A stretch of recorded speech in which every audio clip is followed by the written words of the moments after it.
Welcome to Gustavo Football Headquarters, everybody. If this is the first time you are coming across my content, don't forget to like, share, and subscribe to my YouTube channel. As we all know, the Champions League has kick-started, and the game week 7 has already started yesterday with interesting results. The ones that interested us, the ones that overwhelmed us, and the ones we never expected. Yes, so if the first time you are seeing my content, as I said earlier, don't forget to share, like, and subscribe to my YouTube channel. Yes, so let's delve into the results of the first day of the match week 7 of the Champions League. It started with Kairat Almaty playing at home and lost to Club Brugge by 4 goals to 1. Bodo Glimt, one of the results that surprised everybody yesterday. Bodo Glimt played at home and beat Pep Guardiola's Manchester City by 3 goals to 1. We'll delve into that later.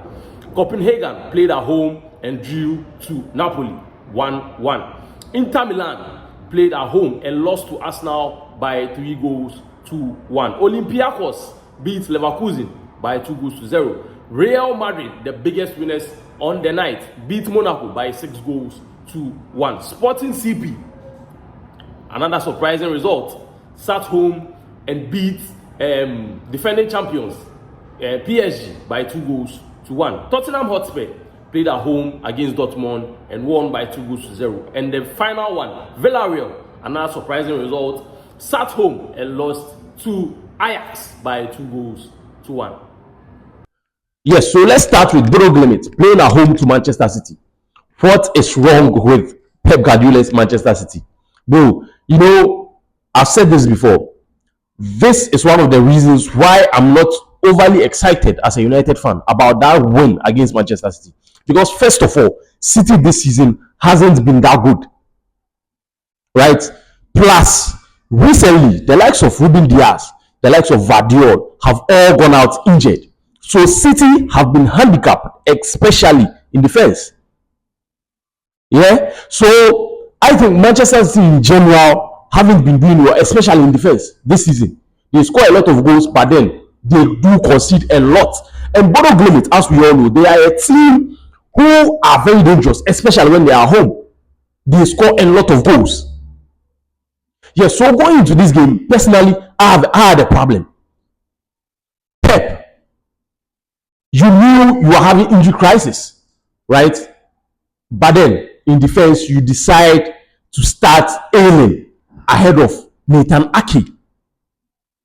Bro, you know the situation you are in, and you decide not to start an experienced player like Ake, but then decided to go with Ailing rather. So that's the first point. This loss goes to Pep himself. He sometimes overthinks certain things. Is it overconfidence? Because it doesn't make sense. Secondly, in this City starting lineup, there wasn't a single proper winger in the City team. Doku was on the bench, mind you. Marmoush was also on the bench. He later made subs for Marmoush to come in, while Doku was still on the bench. Right? But then it was rather unfortunate that Rodri got red carded, and that even handicapped City more. Yes, so at halftime, it was 2-0 in favor of Bodo Glimt. They came into the second half, added another one. But then quickly, City got one back to Ryan Cherki. We thought things were going to get better, but then that was where Rodri got red carded, and no, that was the killer blow. Yeah, so Manchester City, what actually is the problem? Is it Pep himself? People are saying, right, that it's just time for him to leave. Yeah, it's just time for him to leave because you can't be there forever, and you can't always be getting things right all the time.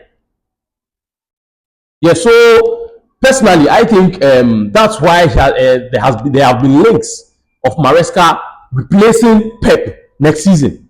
And personally, I think it does make sense a lot. Pep has done a lot for Manchester City, but then I think it's time for Pep to leave. And now another big one, Arsenal. Bro, that team, I will tell you here for a fact, Arsenal is currently the best team in the world. And I'm not even over exaggerating things. Not even Barcelona comes close right now. Playing against Inter away and beating Inter by 3-1, bro. This means you are doing things right. You are doing something right.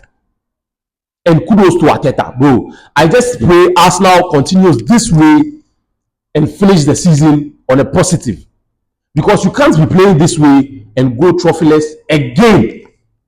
Bro, if this happens, it's going to be an emotional breakdown for both Arsenal, the team itself, the fans, the coach, everyone. Because with how they are playing, it's selling hopes. It's selling hopes out right now. People have started believing. Yes, so going to Inter, playing against this Inter defense. As we all know, these Italian teams, especially Inter Milan, they defend very well. And getting 3 goals. Wow.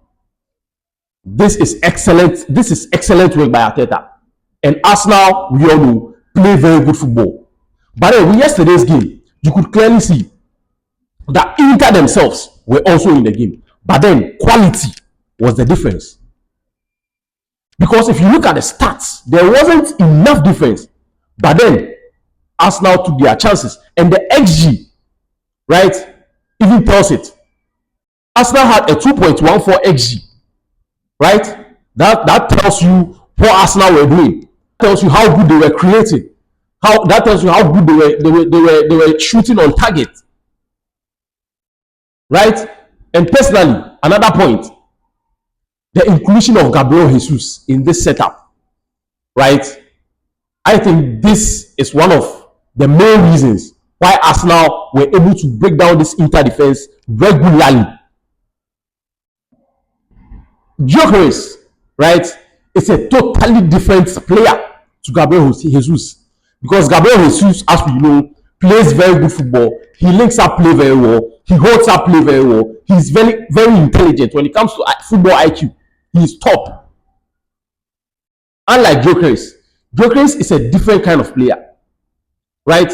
He doesn't link up play as much as Gabriel Jesus does. Gabriel Jesus knows how to play the football. He's a proper baller. Let me put it like that. He plays very good football.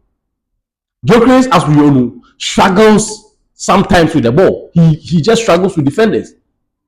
His first touch is a question mark. But then Gabriel Jesus links up play very well. He comes out, takes the ball, does things with the ball, creates spaces. Right? He drops deep, creates spaces in behind for other players to go in. Yes, so I think Gabriel Jesus' inclusion in this game, not just his general gameplay, also got 2 goals for us now on the day. Gyökeres also came in later and added another one, making it 3-1 against the Italian Giants, which made it 3-1 and killed the game for Arsenal, who currently sits top of the Champions League table. Real Madrid humbled Monaco by 6-1. Vini Jr., Kylian Mbappe.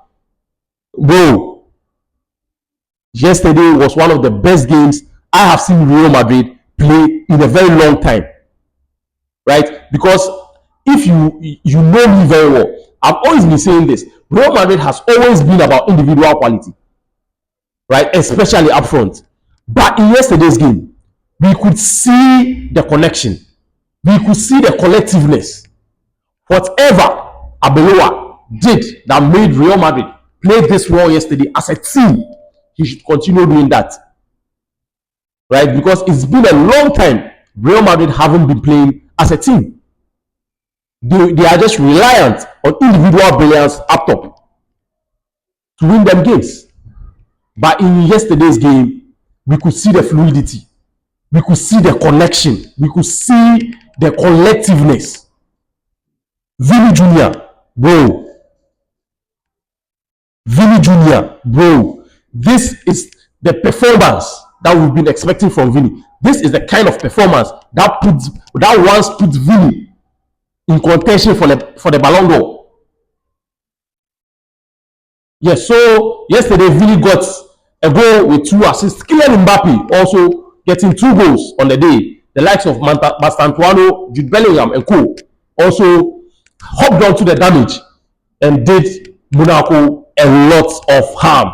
And one more game, Villarreal, who are currently third on the La Liga league table, currently sits, I think, 35th on the Champions League table with about 2 points or 1 point. I stand to be corrected. Bro, what is happening? What is happening? I've made mention before, standards in La Liga have dropped. Standards in La Liga have dropped.